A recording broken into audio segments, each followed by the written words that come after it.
another episode of the CineMatch podcast, the show where we take different movies every episode and debate and rate them. We've got an end of year special now. Christmas is out of the way, which is depressing.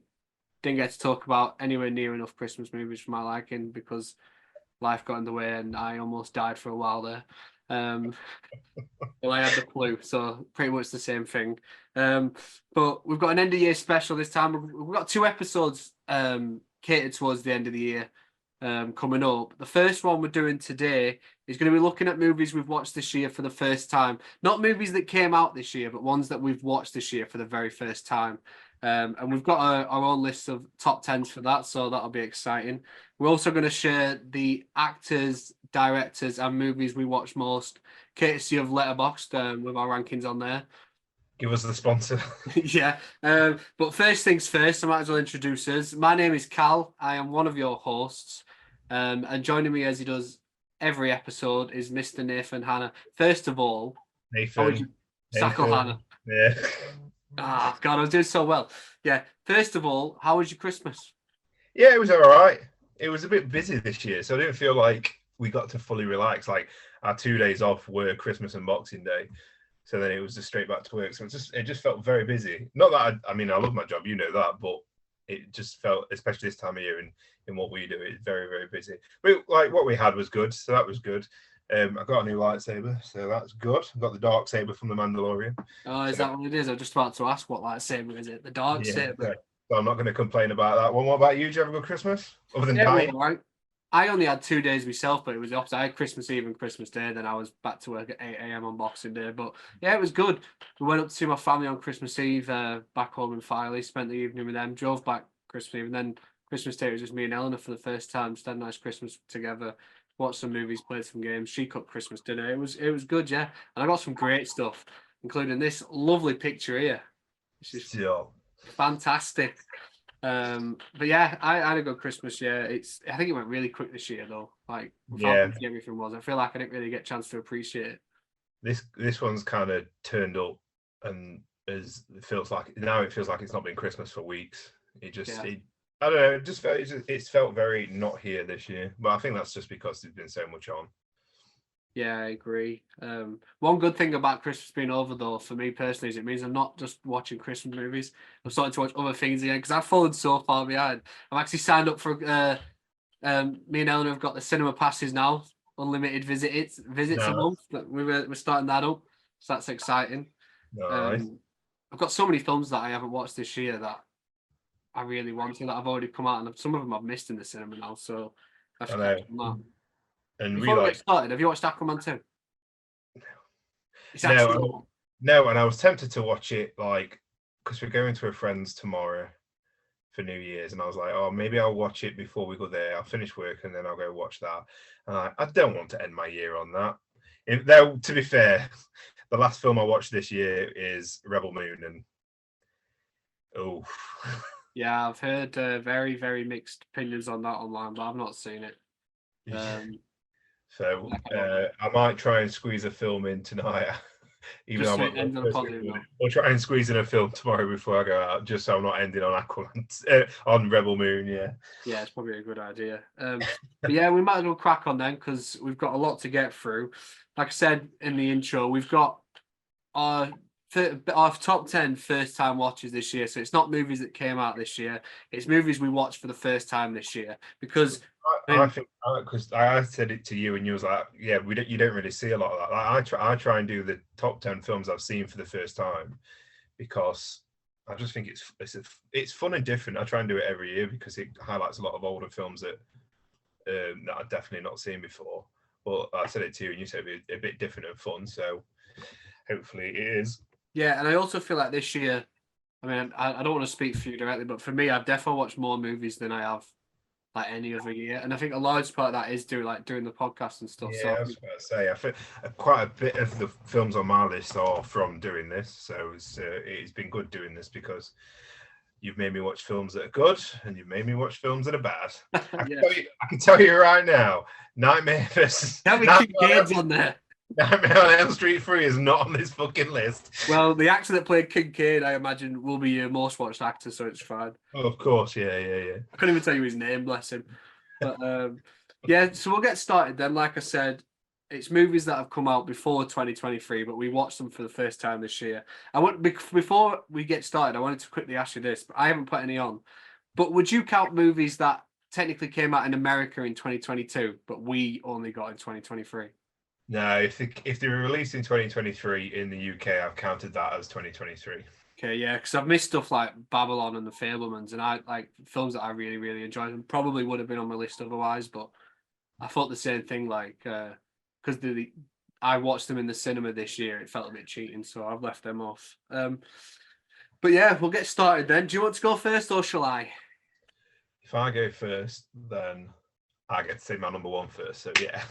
Go on then. I went with a film that we did in our horror month at number 10. And to say that this is at number 10 means that the rest of the films I really fucking enjoyed because I really like this movie. Go back and watch that episode.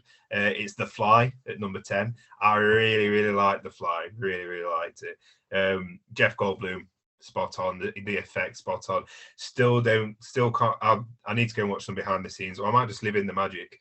I still don't know how he crawls on the ceiling, then stands up and walks down the wall all in one shot. What a fucking movie. Really, really enjoyed The Fly. I think it's going to be my Halloween rotation, or just yearly rotation now, because really, really enjoyed it. I'm not going to watch the second one because I've heard from not great things. Yeah, I've heard terrible things about the second, so I haven't watched it either. But I really like The Fly as well, so it's a good shout. I watched it the year before for the first time, so it doesn't make my list, unfortunately. But I feel like if I had watched it for the first time this year, it probably would have done because it is a fucking special movie. I'm actually going to make a note every time I say them. Ones that I've watched because of you, and we'll see how many out of 10 films I've watched because of your recommendation. That makes me feel bad because I don't think a single one of these is from this podcast. I don't know how many that we've watched that for the first time for me. Looking back, I can't really think of many. What? Can you at least think of 10? No, I mean like the ones that we've done on the podcast. I can't think of 10 that I can't think of any that I hadn't watched before. I mean, I suppose Barbie and Oppenheimer, but we did that. Oh yeah, special release. But other than that, for me, I've watched quite a few new ones because of this. So The Fly being one of them. Yeah, it's a special one. Main Street. Right, so I'll go next then with my number 10, which is a film called The Wrestler, starring Mickey Rourke. Oh yeah. Came out in the mid-2000s. I mean, anyone who knows me, and you especially, having worked with me, will know how big a fan of professional wrestling I am. So it's surprising it took me this long to watch it because the film is essentially about an aging professional wrestler who's well past his prime. He used to be like a huge star, and nowadays he's wrestling in front of like tens of people, whereas back in the day he was like a megastar making big money, and now he's wrestling in front of practically no one, but getting paid pennies while working part-time jobs just because he's got the passion for it now. And it's interesting because the story, it reflects so well like certain wrestlers that I've watched over the years who, when they leave the big companies and you see them online like wrestling the smaller like venues, it really reflects that. And Mickey Rourke does such a good job of playing like the character. And this is nothing to do with like why I like the film, but when he first did it, there were talks about getting him to do a wrestling storyline, like coming off of it. And I wish they did, but he bottled it in the end.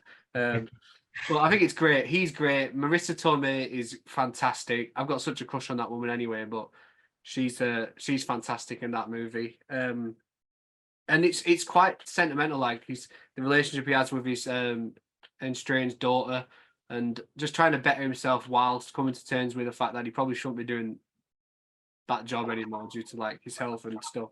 It's just really well done. I really like it. It's the same guy that did The Whale, Darren Aronofsky. I just really liked it. And I love pro wrestling, so there was no way this wasn't making my list. I've not seen that one, but that's one that was on my list to watch this year, and I just didn't get around to it. But I've heard nothing but good stuff about it, and I now refuse to watch it because I would class that as a recommendation from you. Yeah, I recommended it to most people that I've spoken to, especially like wrestling fans, because it does capture the essence of the business so well. But I think it doesn't. You don't have to be a wrestling fan necessarily to like it. Speaking of which, the fucking Iron Claw. Have you seen the trailer? I've seen. I really want to watch it. It looks unbelievable. I am so excited for that film. That's not. I'm devastated. It came out in America already. and we have to Yeah. wait till like February, March. I'll watch it. I'll come watch it if you want to watch it. It looks sick. I'm all for it. But yeah, that's my number 10. So what's your number 9? And my number 9 is a film that we watched together, and it passed me by when it came out because I'm like, I'm not fucking watching a film about a fucking music star with Lady Gaga. Number 9 genuinely is a Star Is Born. I fucking loved that film when we watched it. Like it's got some elements to it that hit really close to home. So I think that makes me like it a lot more. But I think for me, everybody goes on about Lady Gaga's part in it, and I get it. That's a big breakout moment, and I think I was probably trying to be too cool not to watch it. But it's Bradley Cooper's songs in the film and his story that really, really gravitates me to that film, and I really enjoyed it. Got a lump in my throat. I mean, I didn't full on cry like you did, but I got a lump in my throat. I was in bits. I got no shame about it.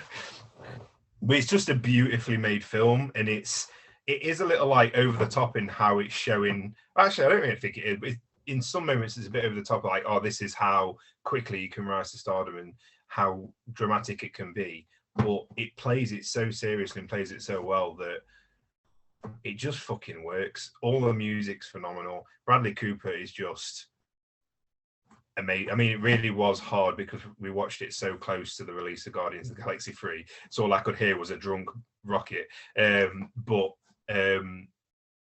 he plays it so well. And yes, Lady Gaga is amazing in that film, and she deserves the breakout role that all these roles she's got from that. But it really was Bradley Cooper's story for me that really sold it, and genuinely loved it, and thought it'd be one of those films that we watched and I'd be like, oh yeah, that was all right. But coming off the end of it, I was astounded, listening to the soundtrack constantly, really got into it. So yeah, The Star Is Born, number 9. That's probably on this whole list the one that shocked me how much I liked it the most. Yeah, that is a good film. I watched that when it first came out in the cinema, but then I hadn't watched it again until we watched it. So it almost felt like the first time watch could have been so long. And what works for it as well is the songs are so good. Yeah. Like sometimes with films like that, they can do the songs and you're thinking, how the fuck are these guys famous if this is what they're singing? But every song in it, even opening up with the Bradley Cooper one at the beginning, and his voice, like who the fuck knew he could sing? Like it's crazy. Yeah, really good. And he's like you said, who like when you watch films, you think who the fuck would listen to this? But like when he sings as a country star, genuinely could believe it. Like I was playing one of his songs in my car when my brother-in-law was in the car when we were going to the gym. I know, and he was like, he's a big country fan. Who's this? And I was like, oh, it's Bradley Cooper. He's like, oh, I don't know him. I was like, yeah, no, the actor. It's crazy. I think it's my favourite role of his so far. I haven't seen Maestro yet, which a lot of people are saying good things about, but I definitely think Star Is Born is probably my favourite performance from him. But yeah, it's a good film. It's a very good film. So my number 9 is Mission Impossible Ghost Protocol. Nice. Because I hadn't watched a single Mission Impossible film to this year. Not one. I started in January in preparation for the newest one, and I made my way through them all. And Ghost Protocol was my favourite one. And they're all good, I think, apart from 2. 2 was pretty average. Ghost Protocol. The first Jeremy Renner one. Is that Dubai? Yeah, the one where he climbs the Burj Khalifa. Yeah. I think it's fucking. I mean, that on its own is worthy of a mention. Like, it feels like the first one where they really take things to another level. I mean, not that I want to say this to you, but the inclusion of Jeremy Renner, I think, really helps it. I think he's really good. I love that I'm wearing my Hawkeye t-shirt right now. I think he's really good in it, and I think, like I said, the stunts. They just seem to take everything to another level from what we'd seen before. And obviously from there, it's continued to increase with each one, and that's what they've become known for. But that fourth one felt like the first one where the stunts were part of the marketing, and the stuff with the Burj Khalifa and Simon Pegg's character and having them all work together. I think it was great. I really enjoyed that one. It might not be the best in terms of what a lot of people, because I know Fallout obviously gets the majority of the love, but in terms of my favourite, there's Ghost Protocol's the best one for me. Ghost Protocol is great. I think Fallout is I love all the Mission Impossibles to the point where I've seen them a fair few times. Fallout is definitely my favourite, but Ghost Protocol is great for all the Joe Morena stuff. I only watch it for him, really. Only joking. After three kind of made it super serious, and then 4 was like, no, let's just have fun again, and while still like taking ourselves a little bit seriously. So I think that's what kind of like differentiates it from all these other kind of like Kingsman and stuff like that. But no, Ghost Protocol, good shout. It's just a good franchise. Like I don't know why I'd never watched one. I mean, I do because, like I said to you, until last year, I had this weird thing where I thought Tom Cruise was a bad actor, despite never watching him in anything. And then I watched Top Gun Maverick last year, and I was like, this guy's actually good. And now I've watched so many of his films, and I think he's one of the best actors in the world. So it's surprising that.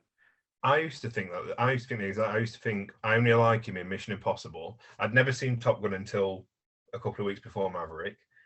So I was like, I only like him in Mission Impossible. I had this thing where I was like, no, I hate him. Probably because of all the Scientology stuff. Yeah, I think that is it. I think his off-screen antics are what put me off and convinced me I wasn't a fan. And then you actually watch him on screen. Like I've seen him in stuff like A Few Good Men and Rain Man, and he's actually just like incredible. So yeah, I'm glad I gave Mission Impossible franchise a chance.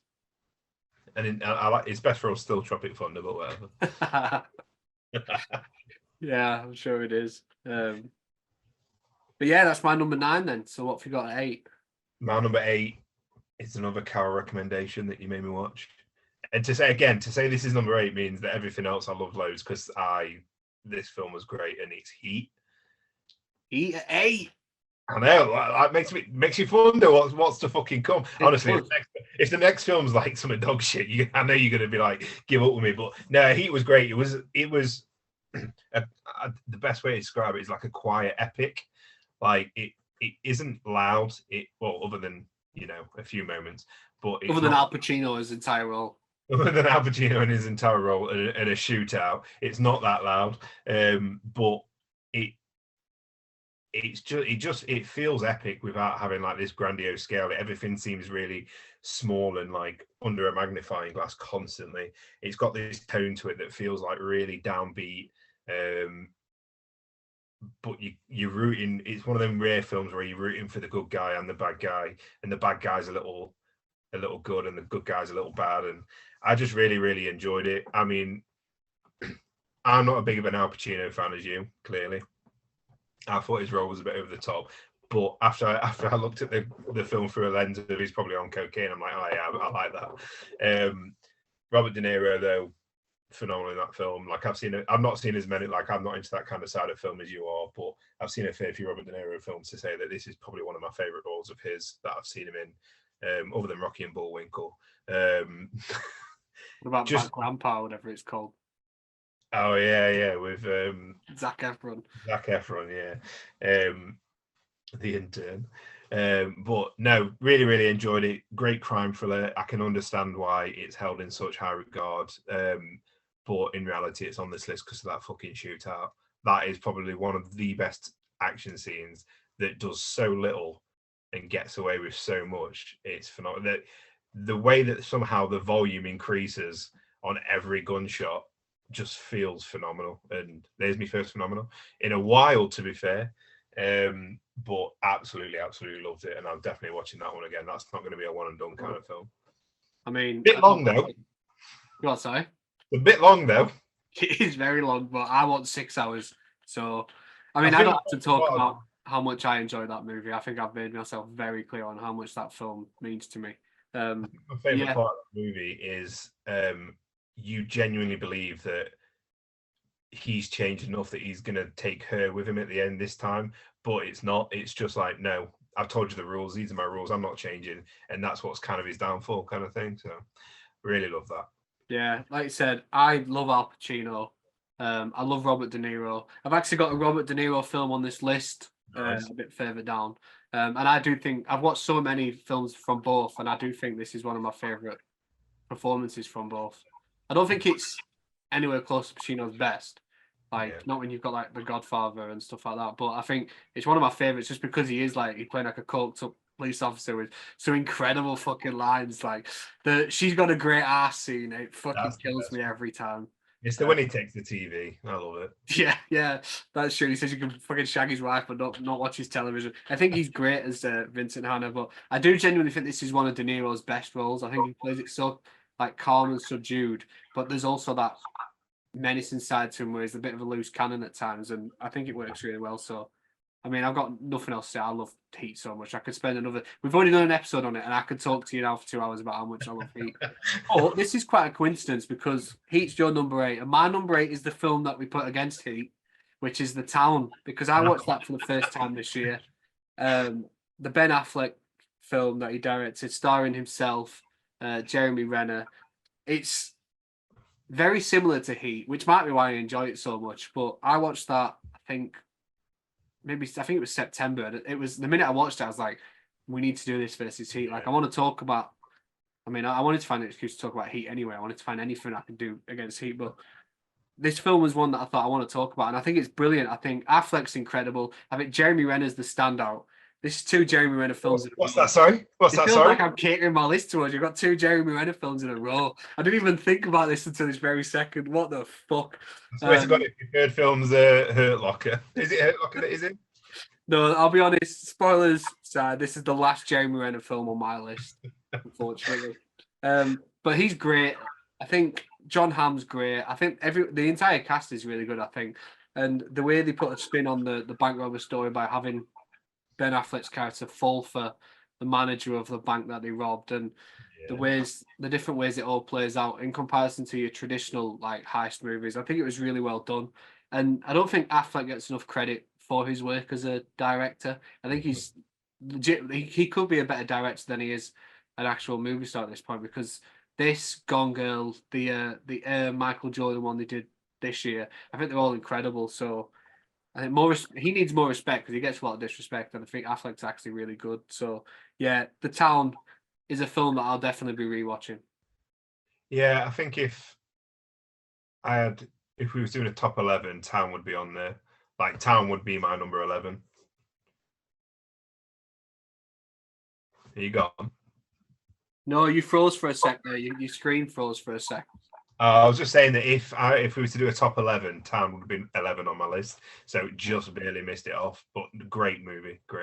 Yeah, the scenes at the end, like in the baseball stadium, is it the Red Sox stadium?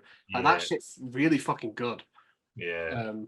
It's very ballsy to try something like that. Like, I love when films use like famous monuments for like their action set pieces, like this did. I think it's always like quite ballsy, but I enjoyed it a lot. So yeah, The Town is my number 8. Another win for Jeremy Renner. His last one. Do you know what? I've got no Jeremy Renner on my list. I mean, that's 2 more than you probably expected on mine, to be fair. So yeah, 100%. Yeah. My number 7 is a film that I didn't think I would like at all. It's I don't. Which one is it in the UK? Le Mans '66 or Ford versus Ferrari. Oh yeah. Really, really enjoyed that movie, and I didn't expect to because I'm not a big like racing fan or don't know anything about it. Not really. It's not Star Wars, so how am I supposed to? But really, really enjoyed it. Just fucking great performances by Christian Bale and Matt Damon. Those 2 are just 2 massive powerhouses, and really, really make that film work. The racing in it is like quite visceral and like it's almost like angry and violent in parts of the film, which I really, really like. But just the whole like creation of the car, the fuck you kind of attitude, the Matt Damon and Christian Bale butting heads, but also like getting it done. Christian Bale winning spirit, like having like a spiritual win at the end, and having like the nod of approval from Enzo Ferrari at the end. Just a really, really good movie, and it's one of them period pieces that genuinely feel like it's set in like an older time, but it doesn't feel that. It still feels quite modern. They kind of modernize it. It feels really, really good. It's easy and very easy to watch movie. Yeah, genuinely really love that movie, and I didn't expect to. I think actually I'll shout out Josh Mason on that one, the one who broke our podcast. He was the one who recommended that movie to me. So yeah, really, really good. Yeah, I think similar to Heat. I mean, The Town for you. if I could have had a number 11, I think this would have been mine because I watched this for the first time this year as well, and I thought it was fantastic. I love Matt Damon in almost anything he does, so he's always a joy to watch. But I think Christian Bale really fucking stole the show, and I think it was so well done. The racing scenes were incredible. My only issue is I wanted to Google how good a racer he was while I was watching it, and it came up like He died. yeah, it came up like when the year he died, and I was like, wait, this movie is called Le Mans 66. I was like, fuck. Yeah. See, I knew he died going in because somebody had mentioned it to me that the racer had died, but I didn't realize it was going to be in the film. I completely forgot. When I was watching, I completely forgot about it. So when he did at the end of the film, I was like, fuck, that's not a great happy ending, but it's such a like bittersweet happy ending. It's weird. It's brilliant. I really enjoyed it. And I think any movie that's got John Bernthal in is just a good movie. Oh yeah, John Bernthald's great in it. He's great in everything he does. So yeah, I especially enjoyed him in this.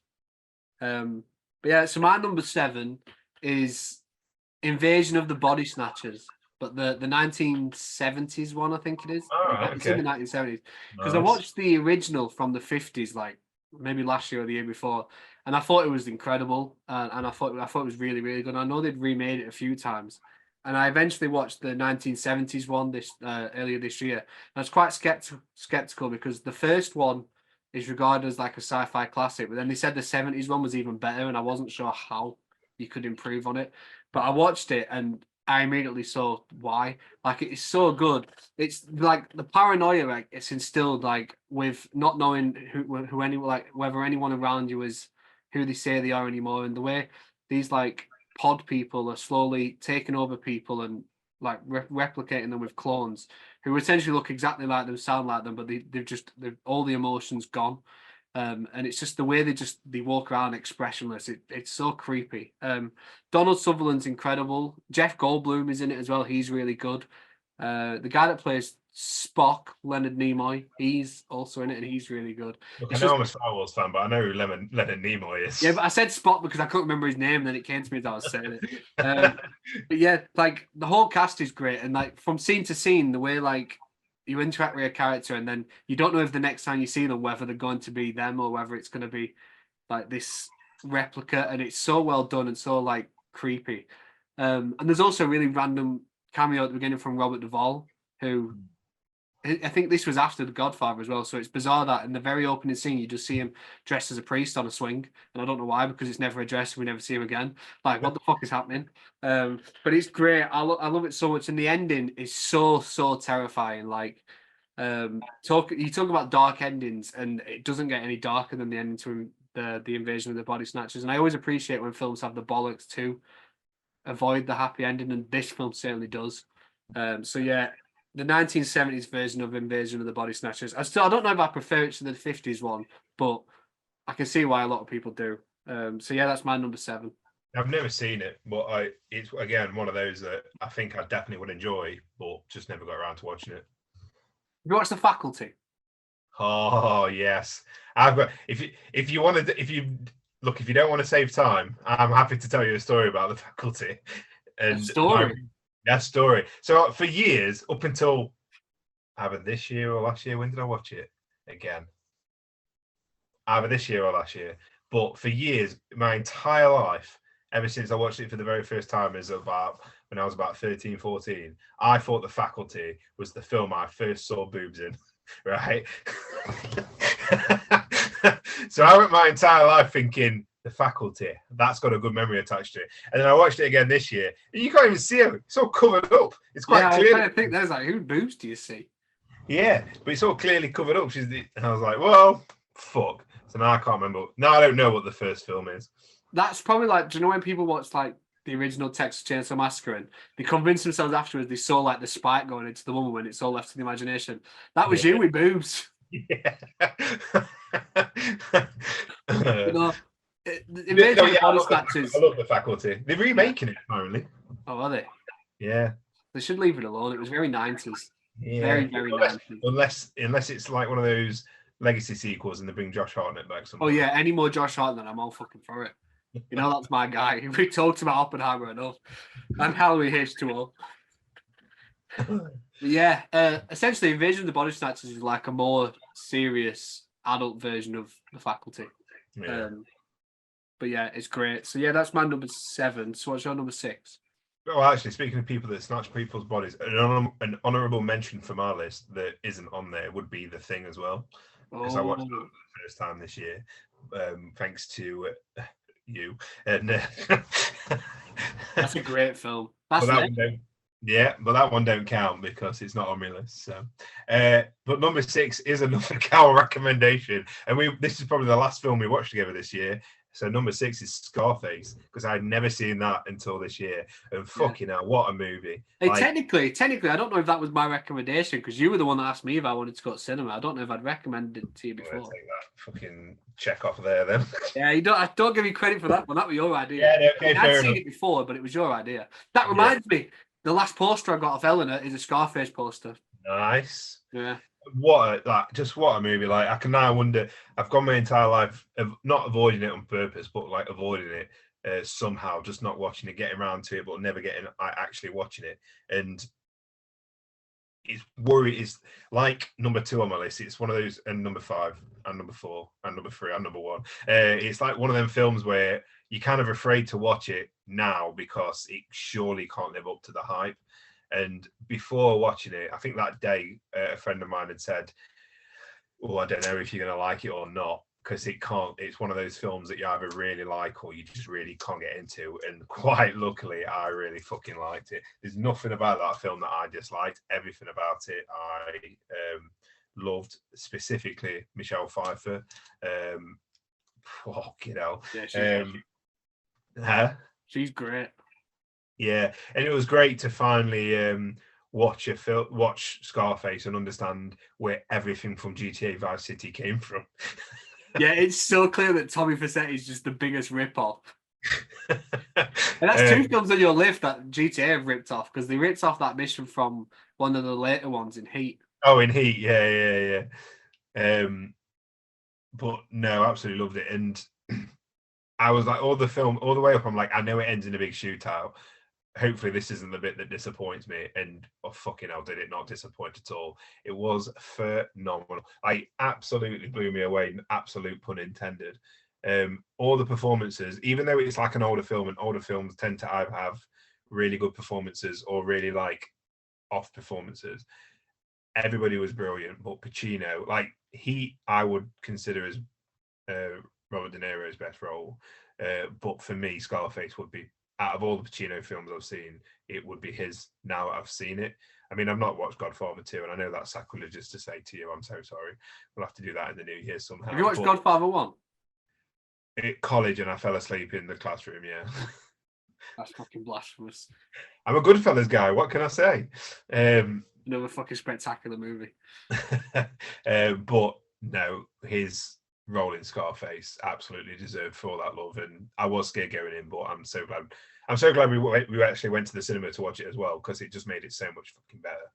Yeah, So, I watched Scarface for the first time, I think. Do you remember a couple of years ago when I got COVID and I had like a month off work, and I just like locked myself in the spare room. I locked myself in the spare room and I just started watching films that I've always wanted to watch but never really put me, like, because I had no excuse not to this time. And I watched Scarface then and I enjoyed it, but watched it on the big screen, I enjoyed it so much more. And I do think this is one of Al Pacino's best roles. I think him as Tony Montana, he was made for that role. Like, he embodies it so well. Like, it's strange to say because I think Michael Corleone in The Godfather is his best role, and I don't think it's close. But I think when I think about Al Pacino, Tony Montana is the role that I think of. I think that's the one that he felt so suited to. Like, it's crazy how well cast that was. I think he's incredible. But like you said, the entire cast is great. That ending is fantastic. And if there's any way I want to die, it's having sniffed 8 grams of coke and then just been blown to bits while I'm fucking with Tommy gun. Like, that is the best way to go. I think the only downside to that movie is the fucking stand-up comedian in the club, and everybody's pissing themselves. I'm like, he's shit. Yeah, he was terrible. Different time. Cool. So my number 6. This is probably going to be blasphemous to certain people, mainly a certain Mr. Burney, because my number 6 is a film I watched at the start of the year. For the first time, and it is a good film, but it doesn't quite break into my top 5, and that is Whiplash. Wow, what? Yeah, Whiplash. I mean, the I fact really that it's in enjoyed it. your top 10, you've watched a lot of films this year. The fact that it's in your top 10, it's Yeah, good. I've watched a lot of films. Yeah, I've watched like 400 and something. But I think this film it's really like raised, like the bar's so raised for the incredible performances from Miles Teller and J.K. Simmons. Like those two are just so good. Um, the filmmaking's incredible. The scenes with like the instruments and especially the one where he's slapping him and he keeps like trying to get the time right. Like it's all so well acted. It's so well written, and it's so like it fills you with dread. I mean, I've not ever had a teacher like that because Jesus Christ, I probably wouldn't be walking if I had. But like it reminds you of like certain people that you do know, like people you do like walk around on eggshells around that you don't want to upset in the slightest. Like I had a boss like that years and years ago, and it That was was like years and years ago. yeah.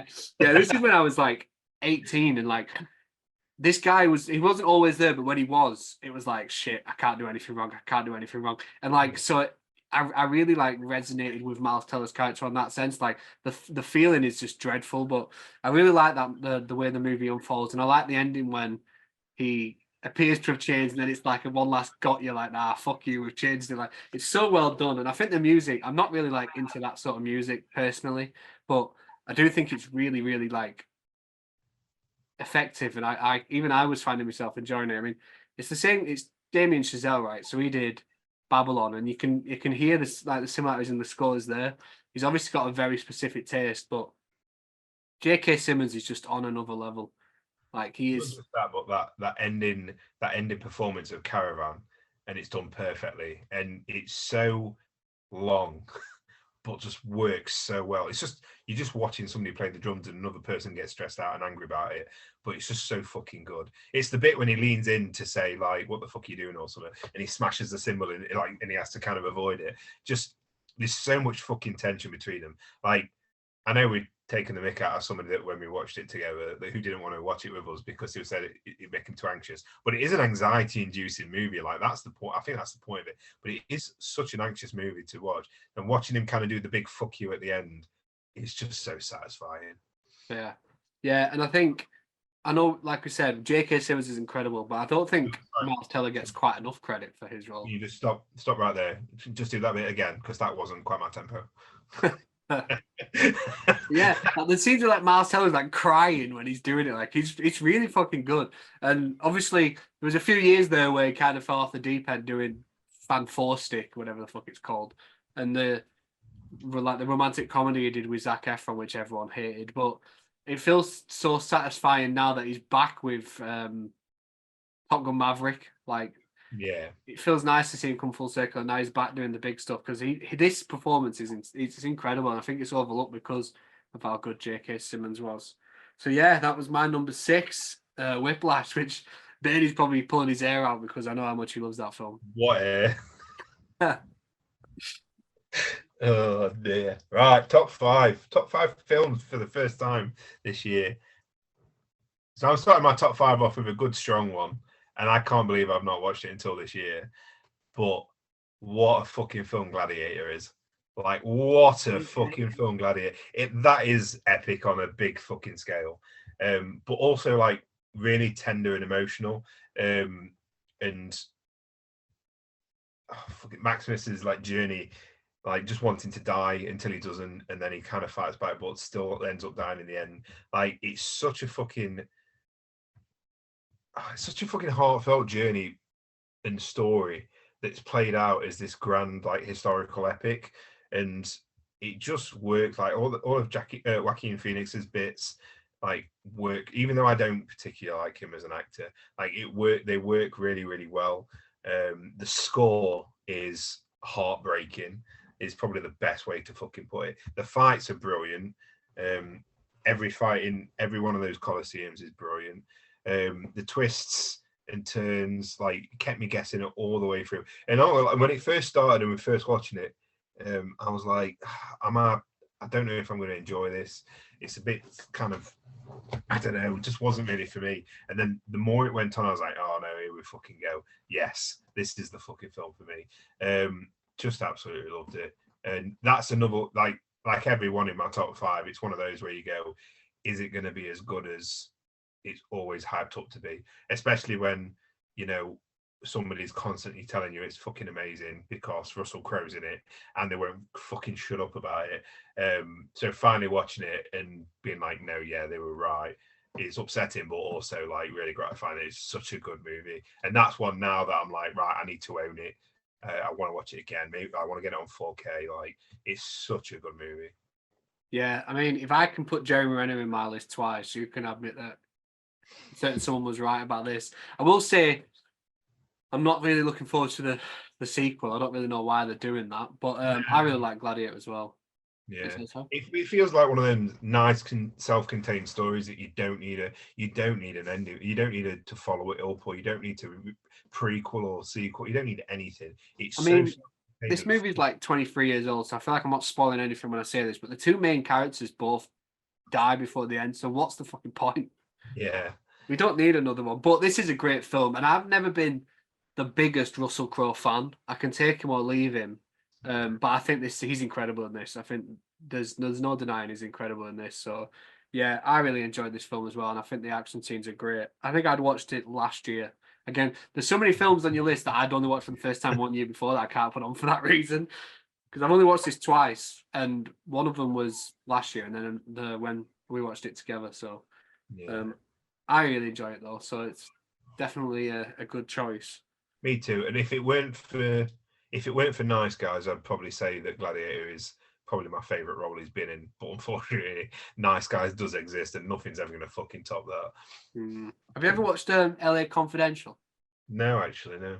That's a really good Russell Crowe film. I watched that for the first time this year, and that was like I wrote that down as I was making the list of like the really good ones, but it just missed out on me my final cut. But I've got it on the side of my page here. You've got some honourable mentions. Yeah, but that's good. That's him and Val Kilmer. Who are both great. So yeah, that's a great one. My number 5 is it's very different to what everything I've said so far. It's a different sort of movie, and that's Lady Bird by Greta Gerwig. All right, yeah. Because earlier this year, I went through a stage where I watched a lot of like the coming of age movies. I think I kickstarted with Licorice Pizza, and I was like, it's a certain type of film. When as a teenager, it was one of my favorite genres, like especially like the John Hughes like the coming of age 80s teen movies that John Hughes wrote. But I watched a lot of like more recent ones earlier this year, like Licorice Pizza, Booksmart, The Spectacular Now, the one with Edge of 17 with Haley Steinfeld. But out of them all, Lady Bird was definitely my favorite. I think it's so fucking good. I think Greta Gerwig, I think it was her debut as a director. She does such a good job, and the writing's incredible as well.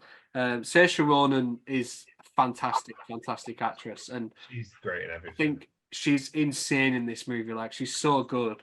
Timothy Chalamet as like the up his own ass teenager that really wants to think he's like very pretentious and he thinks he's like really wise and stuff when actually he's just a dipshit teenager. It's so like funny the way that character's portrayed. And the movie's just good. It's a testament to a good coming of age movie that when I watch it, it reminds me of being like that age, like being like 16, 17 and not really knowing what's next, but also not giving a shit in a certain sense. She has a difficult relationship with her mum, which I can't relate to because I'm a right mummy's boy, so that bit didn't land for me. But it's so well good. Speaking of the mum, though, it's Laurie Metcalf who. All right, yeah. We watched in Scream 2 as Billy Loomis's mum, so I think she just likes playing fucking these bastard mothers. But yeah, she's really good in it as well. And I just, like I said, I watched so many different coming of age movies this year, but this is the one that stood out for me. So I wanted to just talk about it a little bit. And I think Saoirse Ronan is another actress who it feels like she started off strongly and then slipped away a bit in the middle, but hopefully there's some big roles in the future for her as well because I think she's really talented. So yeah, Lady Bird I think is fantastic and that's my number 5. I've not seen it. That was one where in the lead up to Barbie I tried to watch her other films, but just didn't get around to him. I did watch Little Women. She's incredible in that as well, Saoirse Ronan. Sorry. Yeah, Saoirse Ronan's in What you just reminded me. I was going to do some honorable mentions before I mentioned number one, and I've already said a couple of them. But Saoirse Ronan's in two of my honorable mentions for films I've watched this year. But yeah, she's great. She's got like a nice charm to her. Lady Bird is a film that's on my list. I think the reason I didn't watch it is because it wasn't on the streaming services that I was looking at the time, so I had to like order it, but I just didn't get around to it. So. Sounds like a good film. Yeah, it's definitely worth watching. Haley Steinfeld there. That's one that I really want to watch. I've heard that's really good as well. Well, The Edge of 17. Yeah. Yeah, that's incredible as well. Yeah, definitely worth watching. So number 4 for me is one that I got a lot of fucking shit for never watched before. Because I know you've not got me on Facebook, but I post every time I watch a film. I post that, you know, I'm watching this, I'm watching that. And on this one, I posted, I'm watching this for the first time ever because I've never seen it in full. I've only seen like half of it. But number 4, I feel bad even that I've not watched it until now, but it's the Goonies. What a film. I cannot believe you've I know Goonies. What the fuck? It took. The Goonies poster. I think I almost ordered one, but I don't have one. I'm just double checking. What a film. That's one that I was genuinely scared to watch because if I came out of that and rated it low, I would have had fucking ripped apart by everybody else that's seen it. But it is worth the hype. It's such a good, it's pure 80s and it's early 80s too. And you can tell, like, it feels early 80s, like the special effects are a little rough, the writing's a little rough, the cuts are a little slow, which you count is like a holdover from the 70s. But every single performance, Sean Astin, Ki Hu Kwan, Josh Brolin, fucking what's his Corey Feldman. Don't leave Corey Feldman out. Corey Feldman, Chunk, whoever he is. Yeah, I can't remember that guy's name. It's something Cohen and all that. All the Fratellis, including Sloth. Everybody just stand out. There's not a moment that isn't a standout for me.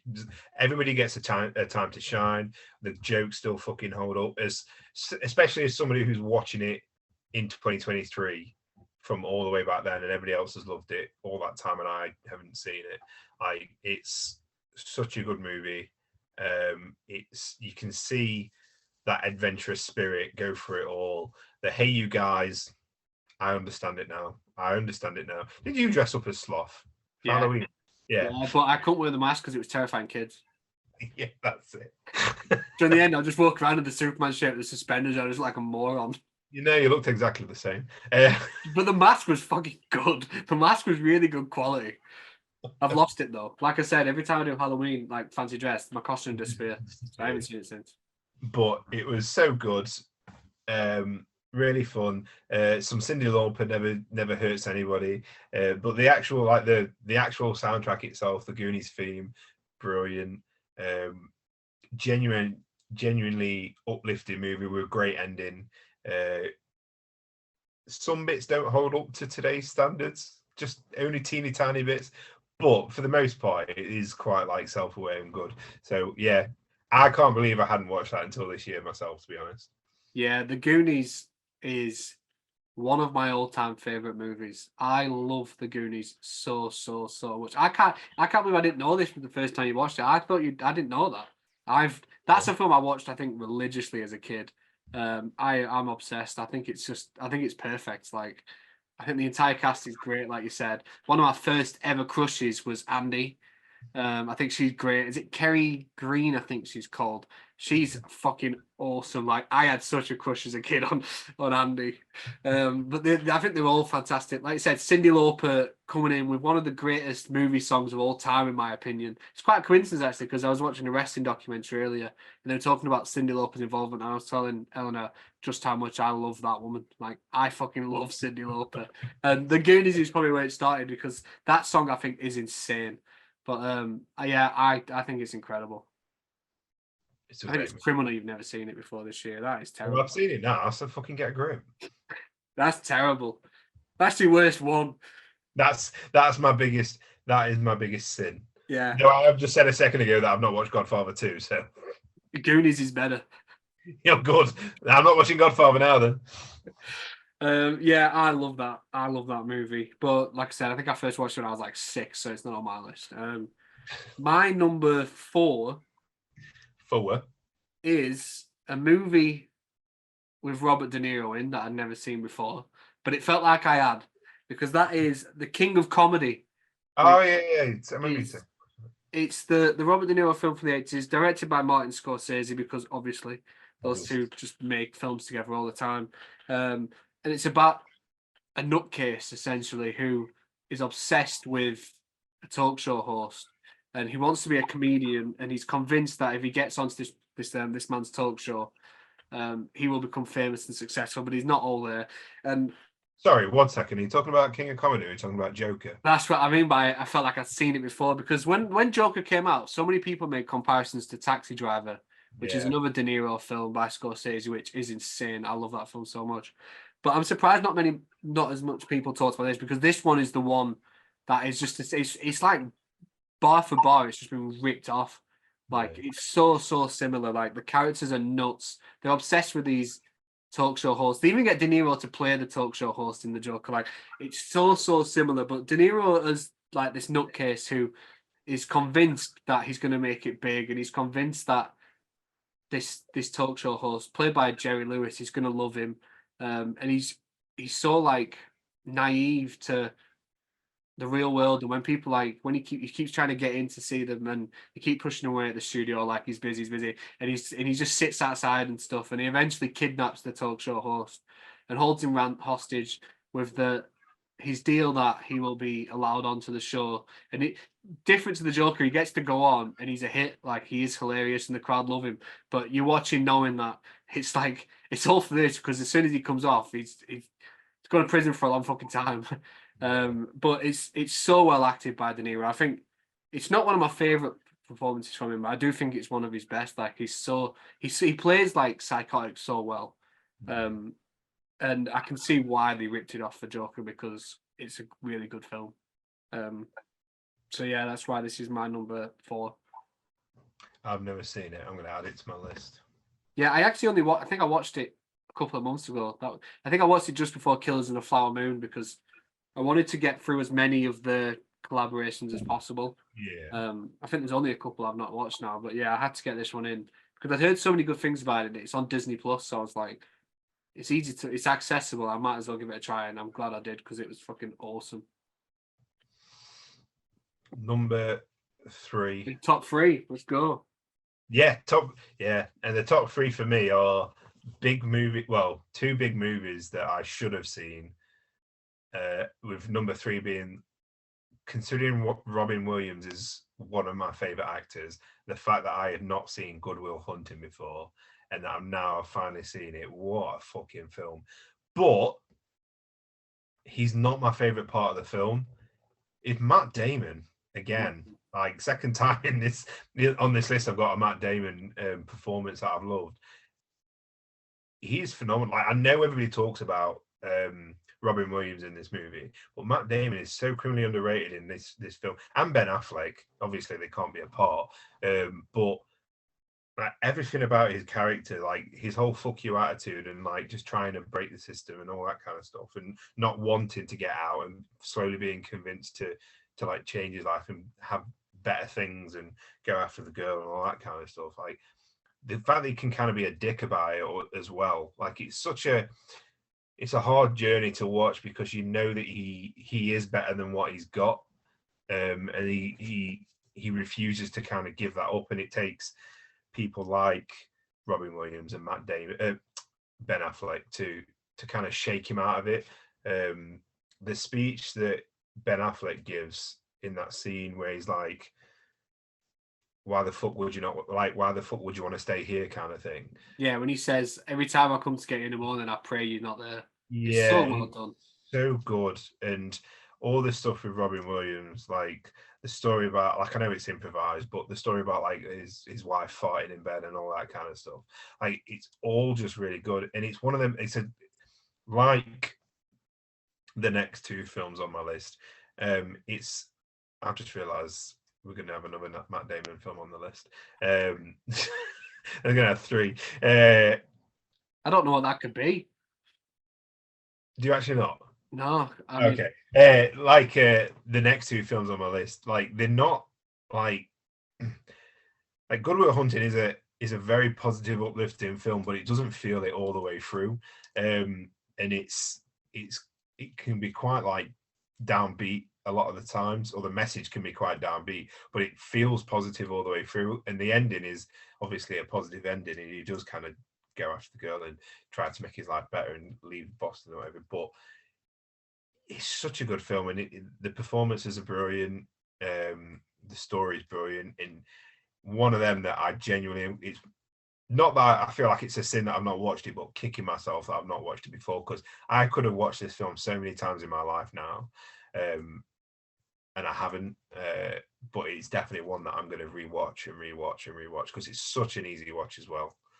yeah, this is a film that I watched for the first time last year as well. Tell you what, though, it's so impressive to think that Affleck and Damon wrote this movie. Yeah, Like, as such young men, and they had like the skill to write such a moving story. Like, I know obviously a lot of the Robin Williams stuff is improvised, but the rest of it isn't, and it's so well written.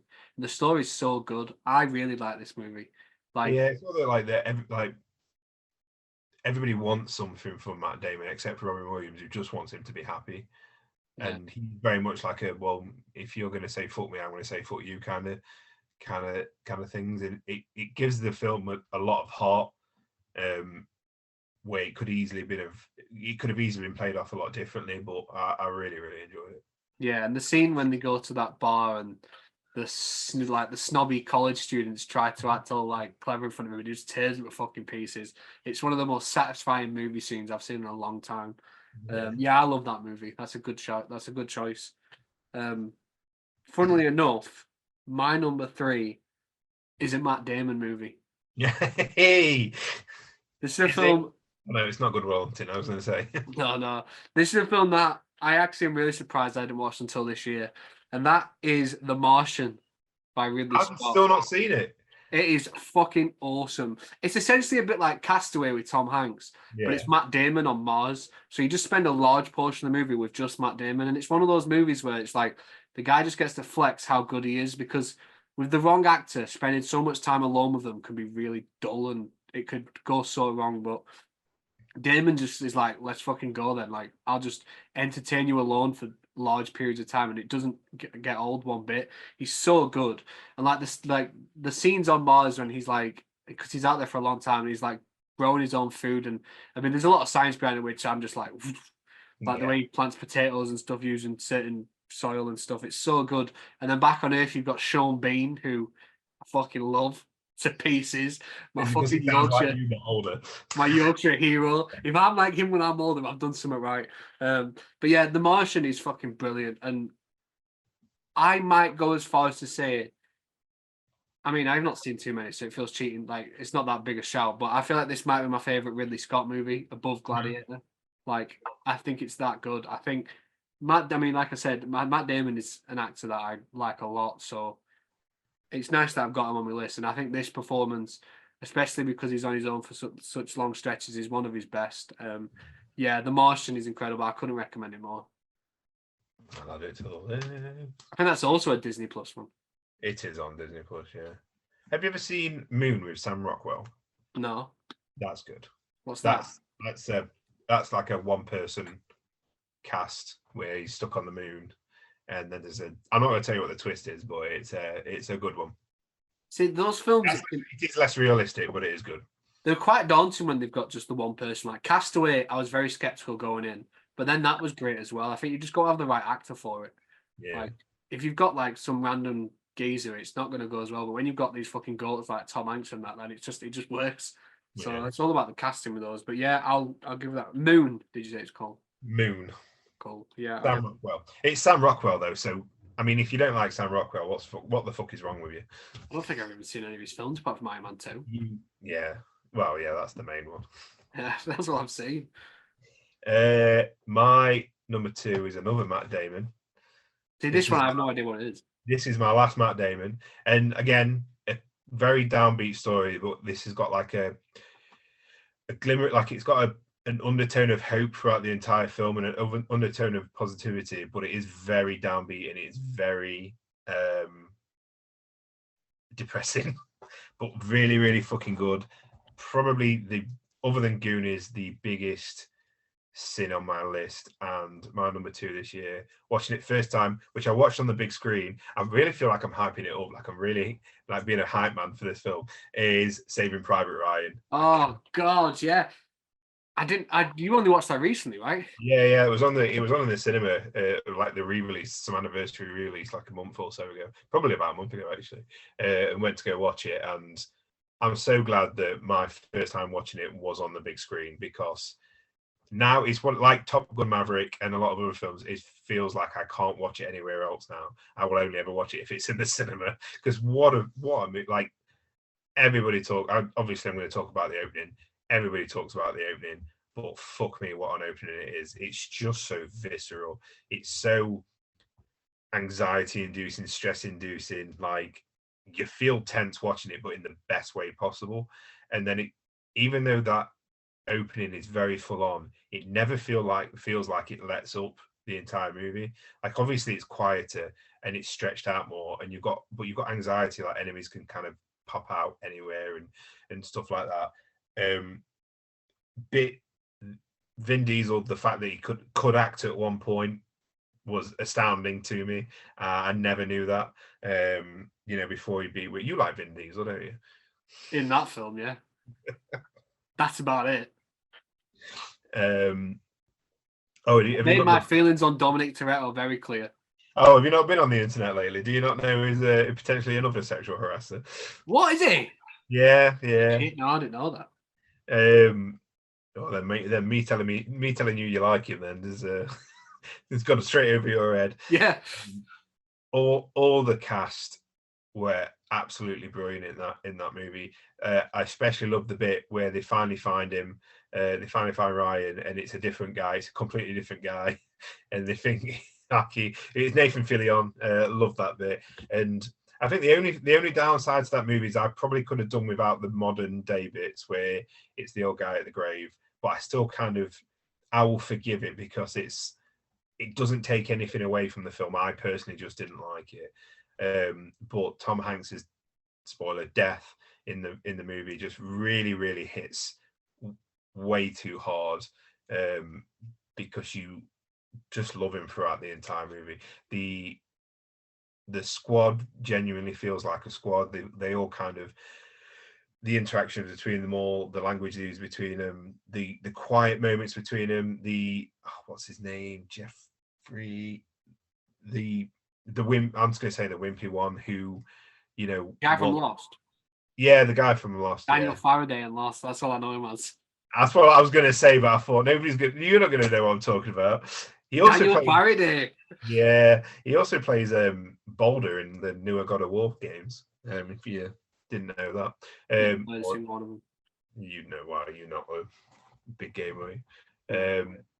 Yeah, we'll just call him Daniel Faraday. When the consequences of him wanting to let the German go, and then it coming back to bite him in the arse, and then him just being a fucking pissant and like just being a coward, and even the enemy recognizes it and won't give him death. It's all these small moments that just fucking build up, and it's so good. Absolutely one of the best films I've seen, not only this year but ever, I think. And definitely regret not watching it, but really happy I did watch it on the big screen, because that is one of those films that everybody loves. And again, if I'd rated it low, fucking hell, I wouldn't have survived that one either. So yeah, absolutely loved it. Yeah, I'm jealous you got to watch that on the big screen. Like, I can only imagine how good that opening scene was. It was loud. The entire cast though is so fucking good. Like, Yeah. you didn't even mention them, but like Giovanni Ribisi and his death scene when he's like calling out for his mum. Like, so well done. Because obviously, I think I've said this before, but in movies, characters seem to have this weird bravery when they're dying, and it feels like 9 times out of 10 in real life that won't be the case. So when you get characters like him who are terrified, and it's a lot like they don't want to die, and they're openly admitting that, and they're just crying out, it makes it so much more effective. But I think he's great. Tom Sizemore again, fucking love him. My guy showing up. He's great in everything he does. I mean, he doesn't do much, but when he shows up, it's fucking sick. The MVP of Heat as well. But yeah, I love Saving Private Ryan. I think that actually might be one of my favorite Steven Spielberg movies. Bryan Cranston in it as well. Who, sorry? Bryan Cranston in that as well. Is he one of the generals at the beginning? He was like, "Why should we do this mission?" He might be, yeah. Yeah, I think so. Maybe. The thing is, that 19. Yeah, most of the time I know if Bryan Cranston's in a movie because as he pops up, I go, "It's Bryan Cranston." Yeah, I can imagine. Yeah, I love him. Yeah, I can't remember if he's in it, but I've not watched like Breaking Bad and that, so his presence doesn't mean anywhere near as much to me. Yeah. But it is Bryan Cranston. Yeah, is it? sorry. Oh yeah, because Ted Danson's the captain. Yeah, it's a good film. It's a very good film. Yeah, absolutely. Yeah, just phenomenal, and definitely one I'm gonna be rewatching. Even though I want to watch it on the big screen again, I'll just be rewatching it as many times as I can because that's one again where a friend had said you could go either way, but I love it kind of thing. But if you don't, it's one of them. That is probably the biggest. It's the last one. I'm going to say it's the last one on the list. This is number 2, but this is the last one on the list where it's like so daunting going in because you know how well beloved it is that it's like, can it live up to the hype kind of thing? And luckily, it did. I've been quite lucky in watching films this year than where it's like living up to the hype, and they actually do. Yeah, well, that's why they're good films. Well, yeah, but if you don't always like, there's some films that I probably watched this year that I've not liked, and everybody's like constantly said you need to watch this film, and I've probably not liked them. Yeah, I believe me, I remember your fucking Breakfast Club rating, you scumbag. What? I think you give the Breakfast Club a solid 3 stars or something daft like that. I can't believe it. I'm gonna scroll through and see what the biggest one this year was that should have got a higher rating, but I didn't like it as much. You continue. I mean, there was Scrooge last year, which you give 3 stars, but you said you'd raise All it. right, you need to just get over it. Yeah, you say you'd raise it, so it's American Werewolf in London. That was the one that I didn't like as much as I thought I was going to like. Yeah. That was still a 3-star though. Yeah. Paddington 2, I didn't like as much as everybody else. What's that? Paddington 2, I don't get it. I don't understand the obsession. Anyway, you told me not to ramble this week. So. You are? You told me not to ramble this week. Oh, yeah. Get through episodes quick. Right, so my number 2 is a film that I don't even think I'd heard of it, but it's not one that I think has been hyped up enough. So I never really got around to watching it, and I finally did, and that's Prisoners with Hugh Jackman and Jake Gyllenhaal. Oh yeah.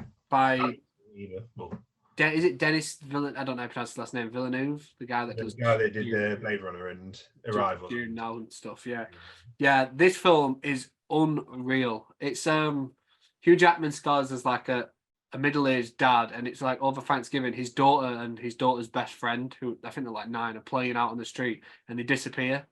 And it's about like the police looking for them, but not really having much success. So he takes it into his own hands. And obviously, there's movies like that in the past, which are like action movies. Coming out, yeah. There's like action movies, which is like, oh, I'm gonna go find them and like shoot all these people up and stuff. But it's not like that. It's much more of a thriller, and he's just an everyday man. He's not the sort of man that's gonna go in and start killing everyone. Like he doesn't know how. He's not that sort of person, but he is pushed to his limits. And Paul Dano's in it as this like really creepy, like man that lives nearby, and he becomes like the main like chief suspect, and Hugh Jackman's character takes it into his own hands, and he like pursues Dano, and he like interrogates him and stuff, and Gyllenhaal finds out, and he has to get involved, and it's so well done. I won't give too much away because there are a lot of twists in it, but like just watching Jackman's character from the beginning, like just be pushed as the movie goes on, like gradually to breaking point and just beyond like salvation, and the way like the lengths he'll go to for his daughter and stuff. It's so well done. And Dano as like the creepy suspect is fucking awesome. I don't think Paul Dano gets enough love because that guy can play everything. Like he's really good. Obviously came into the forefront as the Riddler recently, which is very similar to this character, but this one's more like an incel. Like he's just a dweeb. Like one that doesn't even like seem like he can stand up to himself. It's also got the guy who seems to be in all the films as a creep. He's in the new James Gunn Suicide Squad as the Polka Dot Man. Dave Oh, something he's called. Damon. Can't remember his Man. name. Oh, what's his name? I'll find it. But he's in it as another creep who they think might be involved. And just the twist and the big revelation at the end, the huge plot twist, it's so well done. And I recommend it to anyone that hasn't seen it because mystery movies are some of my favorite ones. And when they get the twist right and the reveal, then it really takes them to another level. And I don't think this movie could have gone any better than it did. Like I was speaking to Bernie about it because he'd seen it, and I just couldn't believe it's not got more hype. I know it's one of Denis Villeneuve's first movies, so it's not really what he's known for now. But like Jackman's role is so underrated, and from top to bottom, I think it's great. It's even got is it Terrence Howard, the original roadie? He's in it. Yeah. He plays the dad of the other girl that goes missing, and he works with Jackman's character for a while. It's just fucking awesome. I'd recommend it to anyone. David Dasmalchian. Yeah, him. He plays a creep in everything he does, and he also plays a creep in this. Paul Dano's great. It's one of the most like unfair typecastings ever. Like the guy's just play creep in everything. I like Paul Dano though. Paul Dano is great in everything that he's in. But his role in Little Miss Sunshine will never be beaten, even by the Riddler. So, have you ever seen Little Miss Sunshine? Yes, but very, very, very long time ago. I used to have it on DVD. What a movie! He was also really, really good in The Fabelmans as Steven Spielberg's dad. A lot of attention went to Michelle Williams' character, and she obviously got nominated for an Oscar. But I think he deserved a lot more love because she was like the loud, shouty character, and he played it much more reserved and stuff. And sometimes I think that's the better role and the harder one to do because any actor can do the shouty stuff and over exaggerate, but when you've got to play it like composed, it's much more difficult to put in a effective performance the way he did. And I think he's fucking sick in it. So yeah, I like Paul Dano. Before I go to my number one, I'm going to do a couple of honourable mentions. Cool. I'll just mention all the ones I've got written down outside as well. Little Women, watched that for the first time this year. My review of Little Women was on Letterboxd. I guess I just cry at movies now. My favourite review I've done all year, other than my Rebel Moon review, which I just slated it. See How They Run, which is like a detective movie. Saoirse Ronan. Saoirse Ronan and Sam Rockwell. Great movie. I didn't expect more. I expected it to be like, oh, I enjoyed this, but no, I really, really, really loved it. But it came out. I watched it this year, but it came out last year, so it couldn't make the list. Tokyo Godfathers, which is a Christmas anime, which got a re-release at the cinema this year. It's about 3 homeless people in Japan that find a baby in the dumpster, and they try and find its parents. Well, at first they try and keep it, then try and find the parents. It's got loads of twists and turns. Brilliant movie. The Thing, like I mentioned earlier, fucking what a movie. Weird ending, but brilliant movie. The only thing that was stopping that being put on my list is that he just builds a flying saucer underneath the snow over the course of 2 or 3 hours, whatever. Yeah, really, really bugs me, that does. And like I said, The Town, and we've talked about that enough, but that's, I mean, I like Jeremy Renner and I like obviously Hawkeye. We've talked about that at length before, but like I can't deny it's probably his best role that I've ever seen him in. But my number one should come as absolutely no surprise to you, considering I wrote it on the front of your Christmas present. And do you know what? I didn't even think. My 100%, I love this movie, and it's That Thing You Do. You recommended it to me multiple times. You recommended it to me multiple times, and I honestly recommended it to so many people since we watched it. I have nearly dropped like 100 plus quid on getting the single on vinyl because it's the only way to get it. What a fucking movie. That's the one where it's got a downbeat ending, but it's so positive. Like the ending's a sad ending, kind of, but it's so joyous and happy. And I agree with you. The scene when they finally hear this song and being played on the radio is probably one of the most joyous, happiest, like jump. You feel like you want to get out your seat and jump in excitement with them. Just brilliant. Like the music, I'm going to say the music's great, the one song that they play, it's such like with Martian and Moon and that. If you've only got one actor, it's hard because you've got to focus on that one actor. If you don't like them, then you're not going to get through the movie. But That Thing You Do has one song called That Thing You Do, which is played on repeat more times than Back to the Future plays Power of Love. And if that song didn't work, the whole film wouldn't work. But fortunately, it's a fucking banger. And it's every time you play it, you're happy that it's being played. Tom Hanks is in it, and he plays somebody who's a bit more of the negative character, a bit more sleazy than you kind of used to seeing. And he's great in it. The entire cast's great in it. Just a joyous, happy movie that I've literally recommended it to somebody today because they're like, I want to watch a film tonight. That Thing You Do. You should watch it. It's great. The best recommendation you've ever given me, and probably anybody's ever given me to watch film. So I'm not letting you take credit for it, but my number one is a film that you made me watch. And to be fair, when he was like, "Oh, should we watch this?" and I was kind of like, I don't know. It looks a bit shit. It looks like I'm not going to enjoy it because it's very I don't ever hear anybody talk about it ever in any kind of conversation. But I've talked about it so much this year since watching it, Frank. So yeah, That Thing You Do. What a fucking movie! I fucking love it. That's your number one. I love that movie so much. Do you know, it's always interesting, like, do you know when you show people a film off your recommendation, you're nervous at the beginning that, oh, what if they don't like it? And I remember we were watching it, and I think we were both going, I think I needed the toilet, and I think you did, so we went up, and you paused it, so everyone that was watching with us had to wait. And you was like, I wouldn't normally pause, but I'm enjoying this. And I was like, fucking get in. And you're right, though, because it plays the one song over and over. That could have got really annoying if it's any other song, but that song is so fucking good. Like, I play that in the car all the time. Ellen was probably sick of it, but I play that song all the time. One of my I'm a massive my favorite band is Green Day, and I didn't realize he'd done an album. The lead singer had done an album over lockdown of covers, and I'd always kind of skipped it because I don't know this song, and I just assumed it was an old song. So when I finally watched it, I was like, "Fuck!" It's a real song. So not only do I listen to the original, but now I listen to the cover as well all the time.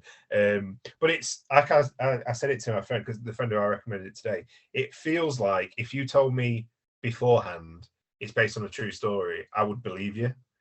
Yeah. Because it's not over the top like Spinal Tap or anything like that, or Eurovision, which if we're doing top films of all time, that's going to be on there at some point. But it genuinely does feel like it could be a true story. Yeah, like it's all like Beatlemania kind of stuff, isn't it? But it does feel like it could be a true story, and the fact that it's not just serves so well into the plot and everything. It's just brilliant.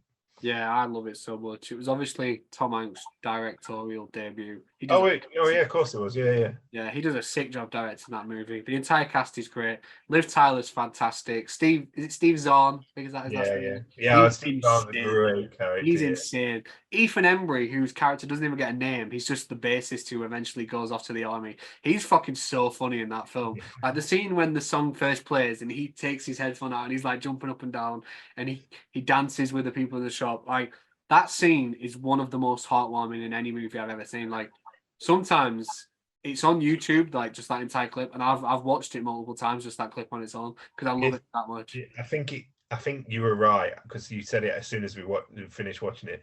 It genuinely is, I think, the happiest moment put to film. Like, no, I don't think anything beats that. I feel like I'm proud of them, like I know them when they get that song on the radio. And yeah. It's like watching your friends and you're just buzzing for them. I love it so much. Got a massive fucking grin on your face that entire way. Like, what a film! It definitely deserves more love because it isn't talked about enough. But I've recommended it to a few different people now, and they've all loved it afterwards. Yeah. Including my younger brother, who isn't really they're not the sort of films he usually watches. So it was more risky recommending it to him, and he still loved it. So I think it passes the test with most people. So it needs more love. I think, is that on Disney Plus? Yeah, I think so. Yeah, I mean, I might actually rewatch it. I need to rewatch it, I think, because I love it so much, and that song is a banger. Also, it's got Charlize Theron. Maybe that's the first film we should watch together in the new year. Yeah, maybe. It's got Charlize Theron as well, which we didn't mention. She's great. Oh yeah. But yeah, I love it. I love it a lot. So actually, before my number one, I'll read out a couple that I'd written down at the side when I was making notes of all the different films I've watched. LA Confidential, like I said, it didn't make my list, but that's a great Russell Crowe movie. Fatal Attraction, I'd never seen before. That's a fucking wild movie. Have you ever seen that? Is that the Bunny Boiler one? Yeah. Holy shit, that film is terrifying. Like, it is so good. It is brilliant. Butch Cassidy and the Sundance Kid is another one I watched for the first time this year, which was fantastic. Robert Redford and Paul Newman are great together. It's one that was made like the 60s, but it felt like, and it looked like it could have been made 10 years ago. It was so well done in that sense. Yeah.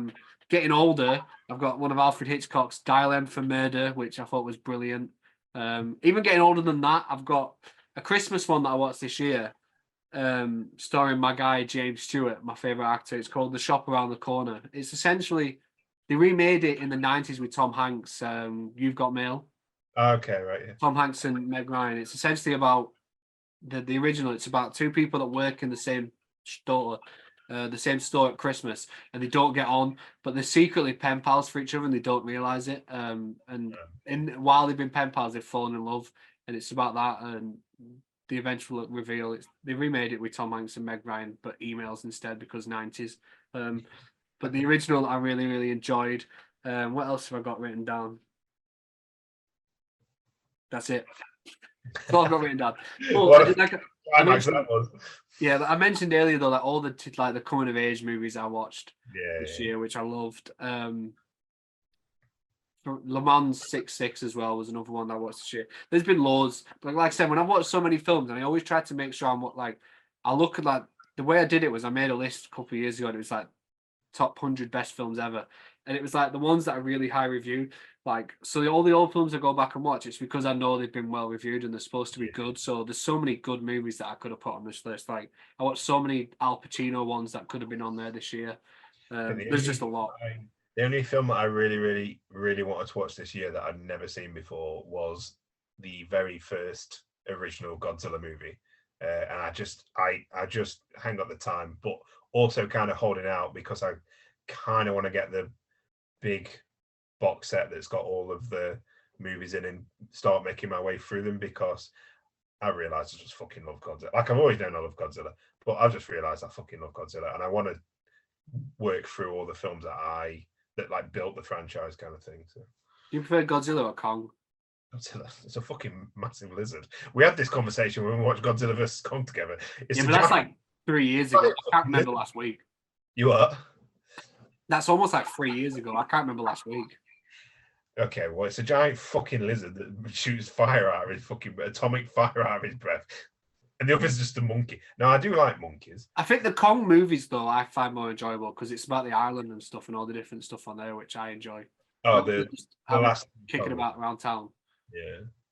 But the other one's a giant fucking lizard, mate. Yeah, one's a lizard, one's a fucking giant baboon or something, gorilla. So my number one is a film I got for Christmas off my sister last year, actually. Got on Blu-ray, and I didn't watch it until January, which is good because it means I can put it in this list. And that is an Al Pacino movie called Dog Day Afternoon. It's from the 70s. It's based on a true story. It's about two men that rob a bank in America, and one of them is doing it because he wants to get the money to pay for his transgender partner to have surgery to transition, which, considering this movie is from the 70s, it's so ahead of its time. And it's about the bank robbers who are actually quite clueless, and it doesn't go to plan, and they end up stuck inside with like the police outside, and they end up in there with these hostages for hours and hours and hours, but they're not bad people. So even though they're with these hostages, they're nice to them, and they get on a good rapport with them. And one of their demands with the police and stuff outside is that they want pizza delivering. So they get pizza to feed all the hostages inside, and it's all women that work in this bank. The only men in there are the two bank robbers. It's Al Pacino playing the one who wants the money for his partner, who is played by I can't remember his name. Never mind, I can't remember his name. He was a fairly famous actor back then. He did the shit. I can't remember. Never mind. But Al Pacino's like partner, like robbing the bank. He's played by John Cazale, who plays his brother in The Godfather. And I've spoken about him before because he's one of the most underrated actors ever. Like the guy did 5 films, and all 5 were nominated or won an Oscar for Best Picture. But sadly, he died like very young, so he only got to make the 5. But this is one of my favorite roles from him, and he plays the other bank robber who's a bit more twisted. Like he's got a screw loose, whereas Pacino's doing it for noble means, and it's just like the entire film is essentially them stuck in this bank and trying to figure things out, and the way the crowd outside starts to rally around them because Pacino's so charismatic when he comes out to talk to the police and he interacts with the crowd, and the crowd end up somehow turning onto his side. It's so well done, and because it's a true story as well, and it's so ahead of its time, it was really moving, and it's hard not to root for them, despite the fact they're literally committing a crime. It was hard not to root for them. Is that the guy who plays the partner? It might be. What's he called? Chris Sarandon. Yeah, that's the one. Chris Sarandon's him because he did the Fright Night film. He also voices Jack Skellington. Oh, does he? Yeah. He did the Fright Night film where he played a vampire in the 80s. That was a good film. But yeah, he plays the transgender partner. It's just for a 70s movie to cover material like that. I mean, I know it's a true story, but it takes some serious bollocks to do a movie. And for Pacino to put his name to a thing like that straight after Godfather 1, like, it's fucking awesome. And just watching him unravel as the day goes on and like go to his wits' end as he's panicking, it's brilliant. I love it so much. I think you got to kind of put your mindset in the 70s as well. For Pacino to do that when it wasn't as culturally accepted as it is now, because like I say, reputation then, but it really would have been putting your reputation on to play somebody. The thing is as well, he'd only done the first Godfather, so he'd just come off that. Yeah. But he wasn't the household name he was after the second one, which really solidified his star power. He did this and then went into that. Like, it's a big risk. Yeah. But it paid off. It was an incredible performance by him and John Cazale, who played the other bank robber. God bless him. Deserves more love. I mean, he only had the 5 films, but to do 5 movies and every single one of them either get nominated or win Best Picture at the Oscars, it's a fucking incredible track record. 100% from my guy John. My very first article for Agents of Fandom was literally writing about why It was, yeah, I remember that. Yeah. Yeah. Like, I mean, I think he's so good and so underrated. Like, obviously, this isn't even the film I'm talking about, but in Godfather 2, everyone talks about Pacino's performance and how it's one of the best ever. But Cazale, who plays his brother, the scenes where they're together, and I think he's the better performer in those scenes. Like, some of them, he comes out on top, and that just goes to show how talented he was. So, yeah, shout out to him. Big Johnny, been dead for probably like almost 50 years now, but he was with Meryl Streep when he was alive, so he was winning for a while. Big Johnny. Yeah, Big Johnny Cazale. But yeah, Dog Day Afternoon is my number 1. Nice. That's our 10. Next, this was an idea I came up with seconds before we started. But next, it'd be cool, seeing as though we're recapping the year, we just reveal the actor, the actress, and the director we've watched the most this year, and then the film we've watched the most times. Some of these might not be that surprising. So I'll go first this time. So my list, no. No, I'll go first this time. So my most watched was a tie until Christmas. And it was a tie between Al Pacino, funnily enough, and James Stewart. So my 2 favourite actors, which is quite fitting. I had them tied at 13 each. And then over Christmas, I watched The Shop Around the Corner for the first time, which I'd never seen, starring James Stewart. So that put him to 14. And then I watched It's a Wonderful Life again. So my most watched actor is Mr. James Stewart. I watched 15 of his movies this year. Well, 3 of the movies on my list include my top watched actor this year. So my most watched actor was Matt Damon. And I think it shows. Yeah, I think it definitely does. And do you know what? I've never really been a huge Matt Damon fan, but I've realised through doing this episode, I think I'm a Matt Damon fan because he's going to show up on another list we're doing soon as well. So he's I think he's just I don't know why I've just never assumed I disliked him. He's just fucking great in everything he's in. Yeah, he is very good. Very, very good. Surprisingly, James Stewart's my number 1, and he didn't make none of his films are in my list. which is surprising. Yeah, He's also yeah. my favorite actor. Probably because you watched them hundreds of times before. Most of them, yeah, Yeah. most of them. My favorite performance from Matt Damon is fucking with Jimmy Kimmel, though. I'm not gonna lie. I've not seen that. You just search on YouTube, Matt Damon like pranking Jimmy Kimmel. It's brilliant. Yeah, well, have you ever watched The Departed? No, that's on the list. But I was on the list, and then somebody was like, "Oh yeah, you should watch it, especially when such and such dies." And this happens." I'm like, "Oh, fuck off!" I hate that shit. Yeah. But that's a good film. That's a very good film. Damon's incredible in that. My most watched actress then is actually a tie.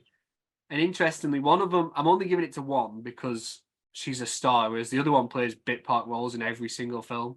Yeah, so you don't want to give her any exposure. Well, it just feels cheating, doesn't it? Like she was in the background. It's like imagine Oh right, yeah, loads of Pixar movies, and it was like, oh, this guy that voiced these minor characters is my number one. Like, fuck that, they don't count. Yeah. So Okay. the one that I'm not counting is the woman. I think it's called Mary L. Trainer, and she plays the mum in The Goonies.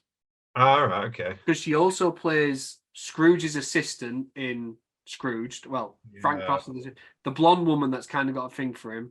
She was in several Lethal Weapon movies, and I watched all four of them again this year. So she ended up tying for 6 movies with my other actress who I'm going with because she's a star in them all. And that's Courtney Cox, who I've watched 6 movies of, and it's because I watched all 6 Scream movies this year. That's the only reason. I don't think I've seen her in anything else this year. I watched 6 Courtney Cox movies this year, and every single one of them was from the Scream franchise. If Neve Campbell hadn't left, she might have been joined too, but she did. I want to know because my most watched, and I don't know if you can tap on it and it tells you what films they were, but my most watched actress this year was Brie Larson. Really? It does tell you if you click on it. It does tell you. I'm going to go look now. I'm guessing that's because she's in Kong, and I watched that this year. And she's in the Marvels, so I obviously watched that this year. And she is also... Oh, she's in Fast X. Of course she is. Oh, yeah. She was good in that, actually. Do you know what really annoys me about because like you said, you get bit parts that just kind of turn up. One of my least favorite actors of all time is Warwick Davis. You've heard me moan about this before, but because he plays all the random creatures in the background, like in Harry Potter movies and in Star Wars movies and in other movies, he's always wearing a mask or something. He's always my number 1 rated of all time, and I fucking hate it. Yeah, he makes it. I think he's in my most watched as well at the top. Because he does fucking all sorts. But yeah, I think if you click on the names, it does tell you. Yeah, I don't know. Yeah. Mary Ellen Trainer, this woman's called.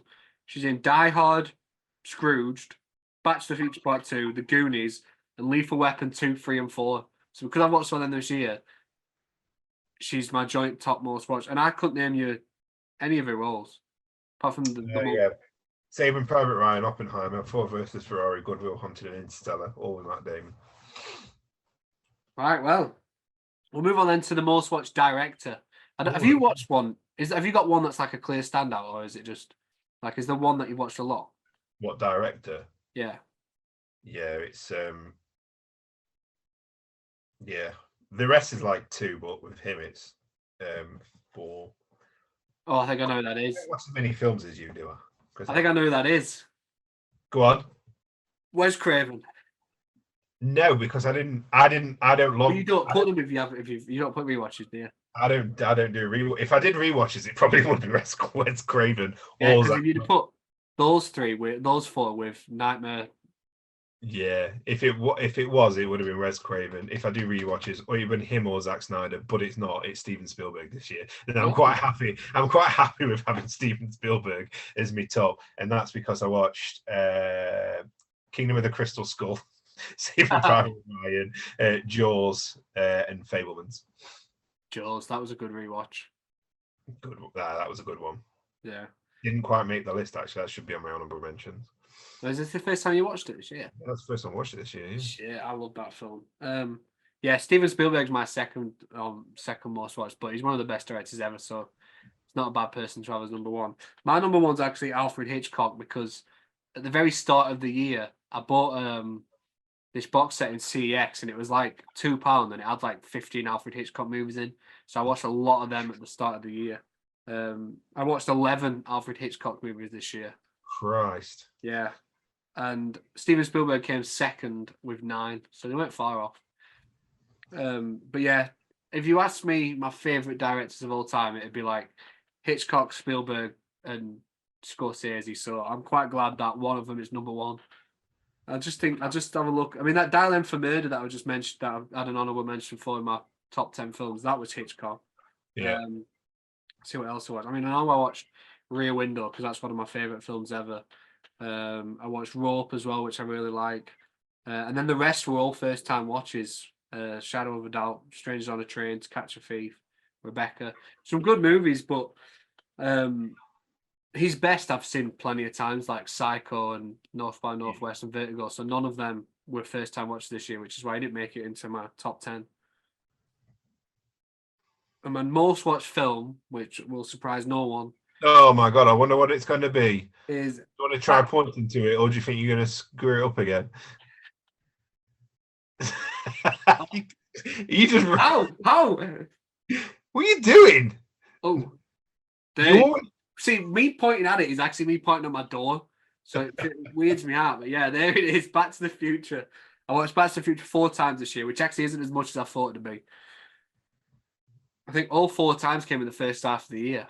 And I haven't watched it since because I've been watching other films for the pod and then Halloween and Christmas. So I might need to rewatch it soon. I'm starting to forget what happens. But yeah, Back to the Future 4 times. Why don't you do one of them things where it's like if you start Back to the Future at a certain time, he will travel back to 1985 at exactly midnight or something. I should do. I don't know. I don't know how to figure it out. It'd be serious effort, but I'd have to watch it, time it, and then rewatch it, which I wouldn't have too much of an issue with. But yeah, that's my number one up 4 times. What's your number? Well, I don't log rewatches, but the one that I know I watched the most, so this is me going off my head, which is never trustworthy, is I watched this 3 times in the cinema and then once when it came to Blu-ray, and I've been itching to watch it again since. So, and I love it so much. It's a film that came out this year. It's Teenage Mutant Ninja Turtles: Mutant Mayhem. Oh. I fucking love that movie. So I still want to watch that. It's brilliant. It's so good. It does for the ninja. Like, I don't know if you're a big Ninja Turtles kid when you was younger or now, but it kind of does for the Ninja Turtles what Spider-Verse kind of did for Spider-Man. It's brilliant. I don't want to kind of give anything away. It's very obviously like young oriented, but it's got some of the best action in any animated movie I've ever seen, including Spider-Verse. So. Yeah. Love that movie. I will give it a watch. Great artistic style as well. It's brilliant. Yeah, it is something I will watch. I did used to like watching the Ninja Turtles as a kid. I fucking buzzed off Leonardo as a kid. I thought it was class. I'm a Mikey boy. But yeah, I've not watched it, so I'll have to give that a watch. Brilliant movie. What's it on now? Is it on any streaming stuff or not? I don't know. I'll figure it Probably out. Probably Amazon. Yeah, I'll figure it out. But yeah, that brings that to an end then. We've got our top 10 first watches, our most watched actors, directors, and films. Some good stuff there. Some very good fucking movie talked about. So you were saying that because my number one is the one that you recommended to me. Yeah, fucking great movie. What a beautiful movie. So yeah, if you guys haven't watched any of them, then we definitely recommend you do, because we've just named some fucking bangers. And we hope you enjoyed the episode. So you might as well watch them as well. Yeah, exactly, because our opinions are very yeah, definitely. You know what we're talking about. Yeah. So if you guys want to follow us on our social media, the information will be below, I believe. It always is. Yeah, I don't know why I always doubt it. I always have to double check, and I don't know why. But if you're watching this on YouTube, please feel free to like the video and subscribe to the channel. If you're listening to it on any of the podcast channels, then please feel free to subscribe if you haven't already. And I think if you rate it 5 stars, you put into a prize draw. I'm not going to go into details as to what the prize draw is, but just give it 5 stars just in case. Yeah, just take his word for it. As someone who's worked for Nathan in the past, I know his word means a lot. But yeah, we hope you enjoyed that one, guys, and we will be back, I might as well say it now, with a special episode very, very, very soon. where tomorrow. we are going to be naming our favorite movies from 2023. We're going to rank our top 10 movies from this year just gone to celebrate the new year. So we shall see you very soon, and we hope you enjoyed this one. Peace out. Bye.